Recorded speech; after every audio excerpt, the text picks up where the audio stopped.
Well, hello, and we're up to part 13 of the Messiah Devotionals, and this one is called The Tender Shepherd, and in Isaiah 40 verse 11, this is the verse that's set to that particular, that piece of music in the Messiah. It says, "He will tend his flock like a shepherd, he will gather the lambs in his arms, he will carry them in his bosom, and gently lead those that are with young." One of the questions that perhaps every person on the planet asks at some point in their life, when they might ask, is there a God? And come up with all different sorts of answers to that question. But the second half of the question is, well, if there's a God, what is he like? How does he think, feel, behave, act?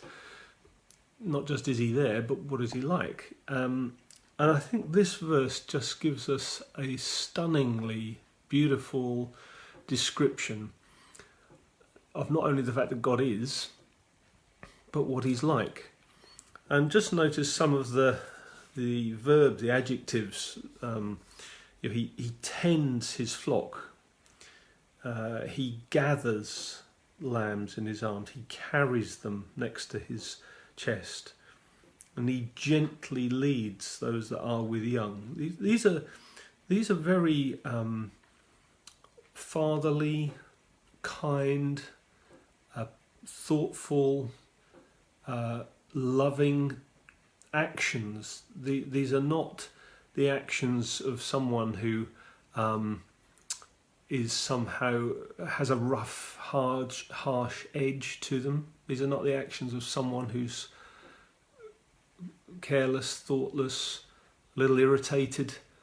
This is the picture of a beautiful shepherd who tends to his flock. There's a corporate nature there, just to say that Jesus tends to each local church. He loves his local church. He loves us as individuals, he tends us as individuals, but the local church, and particularly at the moment with the coronavirus where we can't gather, there's nevertheless still this beautiful, loving tending of the flock that God does corporately. And even families of churches, networks of churches, going through all sorts of challenges at the moment and feeling the sort of strain of trying to know how to lead well through the coronavirus thing that's affecting us all in lots of different ways. This little line is a beautiful thing. He tends his flock. There's a collective awareness of the whole flock that Jesus has over his church at the moment, and that should make us feel very secure, cared for, providentially looked over. He will gather the lambs in his arms, carry them next to his chest. There's just words there about carrying, being carried, gathered. These are the actions of someone who's protecting something very valuable to him, protecting something he loves dearly, cherishes. He's not careless and thinking, oh, well, there's a few gone off somewhere, it doesn't really matter, I've still got loads of others. No, this is a beautiful picture of a shepherd that dearly loves and knows by name and cares passionately for every single one of his sheep. And then he gently leads. I think probably we all feel at the moment, or certainly I do, with some responsibilities for leadership, as I have in leading a family of churches and being a local church leader as well, with a team working together, that we often don't know what to do at such times as this. No one on the planet knows the future coming out of coronavirus. No one knows answers. No one can lead out of this humanly, but Jesus can.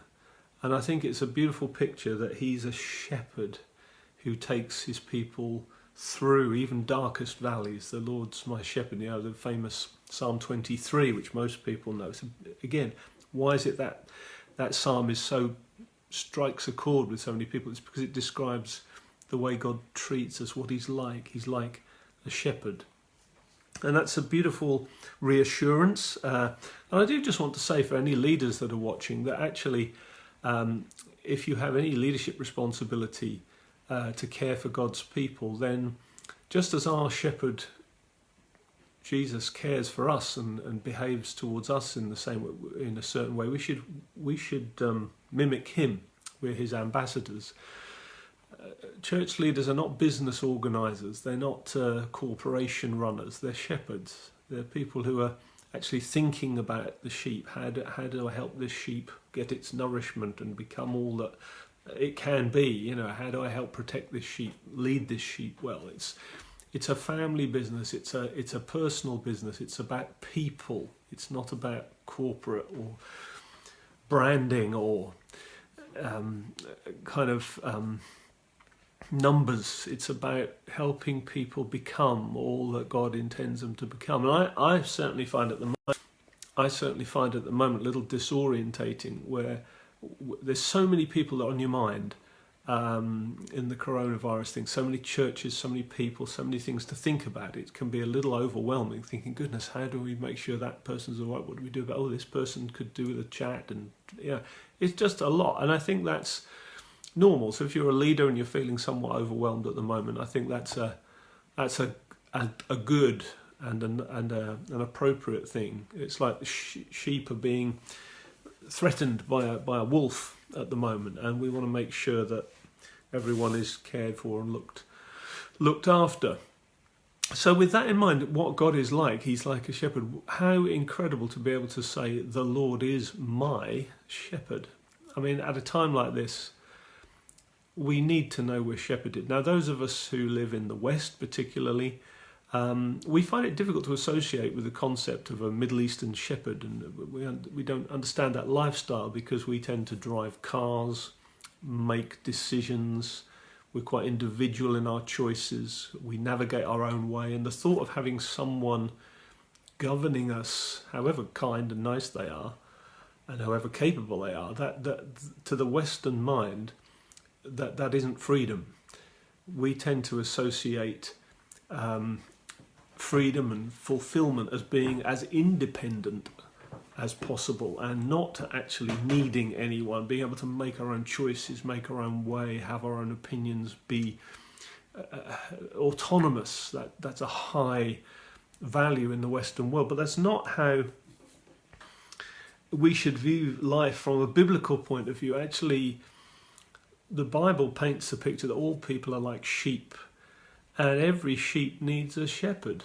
Every sheep needs a shepherd. And whether you're a believer in Jesus this morning, or whether you're sort of on the edges of faith and you're maybe asking some big questions about life in the middle of the coronavirus, where you think, I don't know what to do, don't know what my job's going to be like, don't know how to look after my family, don't know how to protect myself. Listen, you are like a sheep that is vulnerable. If you have not Jesus in your life, you have no shepherd. You just have like the herd of the sheep, the flock of the sheep around you, and we all know what sheep without a shepherd can do. One jumps in the ditch, and they all jump in the ditch. They're rather hapless creatures who just follow the crowd. And I think at the moment there's so much noise out there, so many voices out there, so many opinions out there, but nobody actually knows what they're doing. They're running here and there without any sense of knowledge whatsoever. We all need a shepherd. And I would say to you, if you don't know Jesus as your shepherd today, well, let me tell you, that's what God is like. He's a shepherd. And he doesn't want to hit you with a stick or even, open a bottle of mint sauce. You're not fodder. He tenderly cares for you. And this is a time, perhaps in your life, when you might want to come to him as a shepherd and say, Jesus, if you are that shepherd, will you be my shepherd? Will you help me? Will you take control of my life? I want to be shepherded by you. That's the image that the Bible gives us, a beautiful, beautiful image. And it's a description also of the way Jesus brings his government to us. He's quietly authoritative. He doesn't shout or beat us or demand things of us. He doesn't get frustrated with us. There's a quiet, tender authority about him that confidently leads us. And even when we get it wrong, we feel a bit disappointed with ourselves. I mean, I think we can possibly, even at this time we're in, maybe you feel a bit disappointed with yourself because you're perhaps a little bit more frantic internally than you might be. You don't feel you're being very productive. Feel you're not quite being the kind of person you wish you were at such a time. And we're all in a little bit of a shock, I suppose, to varying degrees. Jesus understands that, and he brings his tender, reinforcing, settling government into our hearts. And he says, "Yeah, I'm the shepherd. Let me take the strain." And that's a beautiful thing. Just to use a quote actually from John Newton, because this is where the sort of Messiah Devotionals have come from, and a big shout out to Mike and to Julie, who've been helping produce these a bit for me. And they're on, not only are they on Facebook Live, but then they're on Lost Off Community Church YouTube channel, and then they're on the Relational Mission YouTube channel. And I think Julie has managed to find John Newton's sermons free online, so you can actually read the whole sermons that he did through Handel's Messiah. And obviously you can listen to the Messiah, and I'm encouraging people, when we do each section, find that piece of music that correlates to that, and perhaps just do the devotion and then listen to that piece of music, because it can be a great combination. So John Newton, writing about this verse, said, if I can find it, "A sheep has neither strength to fight with the wolf, nor speed to escape from him, nor has it the foresight of the ant to provide its own sustenance. Such is our character and our situation, unable to take care of ourselves, prone to wander from our resting place, exposed to enemies which we can neither withstand nor avoid, without resource in ourselves, and taught by daily experience the insufficiency of everything around us. Yet if this shepherd be our shepherd, weak and helpless as we are, we may be of good courage. If we can say with David, 'The Lord is my shepherd,' we may make the same inferences which he did. 'Therefore I shall not be in want, therefore I need not fear.'"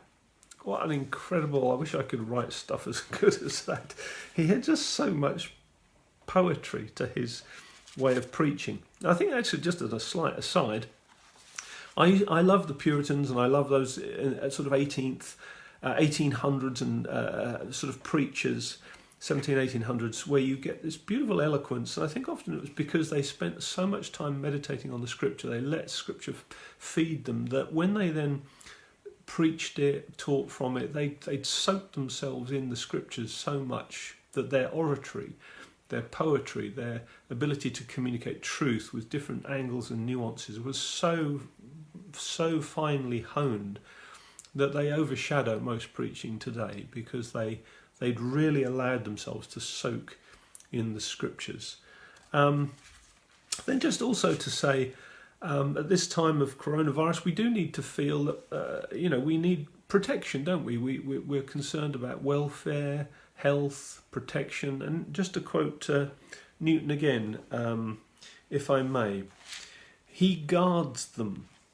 It is written concerning him, he shall stand and feed in the strength of the Lord, in the majesty of the name of the Lord his God." That's in Micah 5 verse 4.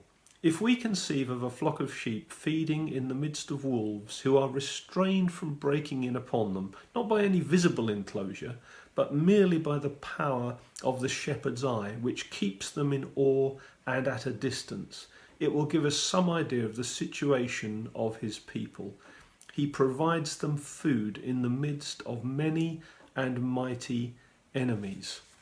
What a wonderful thing for all of us who know Jesus at the moment, to think, even though we are surrounded by enemies, or this big enemy, this coronavirus, and it feels like a ravenous wolf, it feels like we are a flock at the mercy of a wolf, there is a shepherd whose eye will look at the wolf, and with quiet authority, that wolf is in fear and trepidation. Now, it doesn't mean we won't, there aren't many of us looking at this who won't be touched and affected by this virus, but we can know in the midst of that, whatever happens, actually, the Lord's my shepherd, he's in control. I don't need to be afraid. I really don't need to be afraid.